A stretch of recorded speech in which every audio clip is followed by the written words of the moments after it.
Hello everyone, welcome. For today's topic, I wanted to discuss a little bit more about how I got into RVing, because people tend to be curious. I first got interested in travel back in August of 2010. I found a blog post, it was actually listed on Facebook as I recall, from a guy who said, and this message stuck with me, obviously I still remember it, and he said, "You do not need to live your life the way other people expect you to." And I really took that to heart, and I had been unhappy in my career for several years. I'm a certified veterinary technician, like a nurse for animals. That's what I went to college for. And I very much grew up in a family that told me that I was expected to, go to college, graduate, get a good job, get married, buy a house, and raise a family. And that's just the way that life is supposed to go. And being the dutiful daughter that I was, that's what I did. I went to college, didn't really like it, but I did it. And I graduated and I started working in my field, and I did not like it. Now, don't get me wrong, I loved animals. I still do love animals, but being a vet tech, it's a very emotionally challenging job. It's very hard. So I burned out, as a lot of vet techs do, after about 4 or 5 years on the job. I was pretty much done being a vet tech. I just needed a break. But sometime before that, I discovered this website that told me you don't need to live your life the way other people expect you to. And I decided right then and there that what I really wanted to do was travel.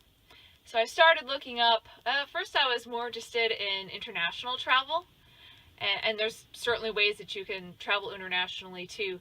But when you're traveling internationally, you need to have like some sort of online job, either where you can like work from anywhere kind of job, or you need to have some skill that you can teach in person in the countries you visit, or you need to be rich. And I was not any of those things. I didn't have any special skills that I could teach to people, and I didn't have an online job. So I first heard about RVing, it was late 2010. It was a couple months after that epiphany in August where I realized I wanted to do something else with my life.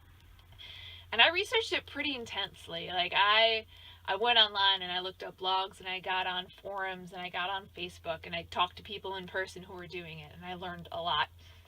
So that's when I discovered full-time RVing and work camping. And there's seasonal jobs that you can do in tourist locations, and you don't get paid a whole lot, but you can get a RV site either really cheap or free.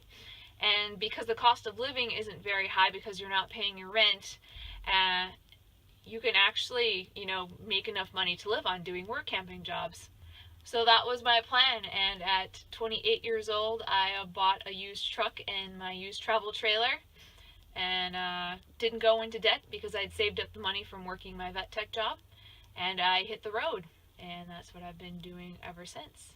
And it did take a while to get started. I decided in probably December of 2010 that I wanted to hit the road.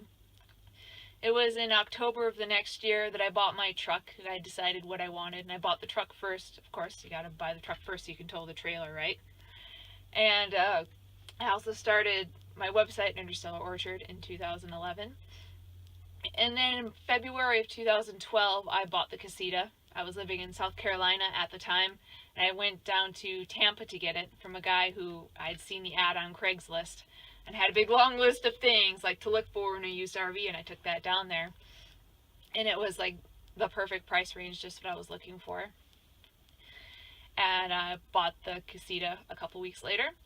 And then by the end of April 2012, I was living in it. I lived in it stationary for about 4 months while I was finishing up things in South Carolina, while I was, finishing up my job stuff.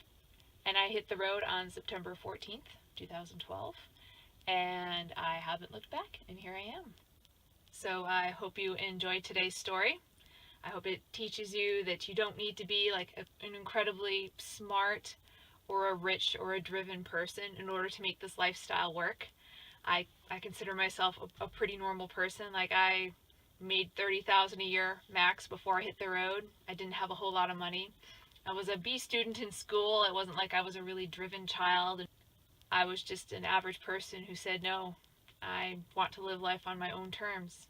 And I found a way to make that happen.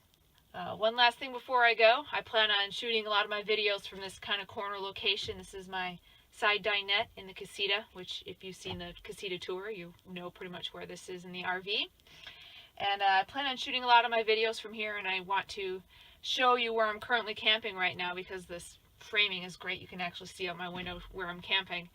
And I camp in some pretty awesome places. This place isn't quite as special. Well, it's special, but it's not very scenic.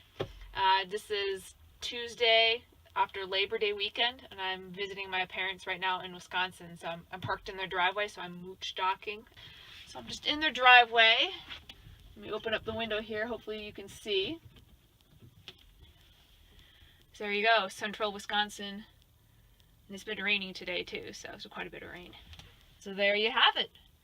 Safe travels and happy trails, everyone.